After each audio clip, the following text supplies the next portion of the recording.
Well, the Starks, of course, is the Starks are my favorite family, so I'd have to make the Starks my favorite team. Yeah. Having been a Mets fan since they were started in '62, yes, they've known their shares of tragedies over the years, and occasional triumphs. 1986, and of course 1969. But a lot of tragedies after that.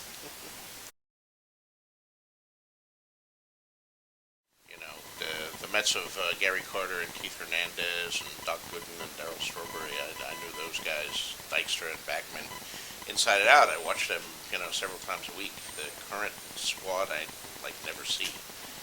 Just read about it in the papers and magazines occasionally.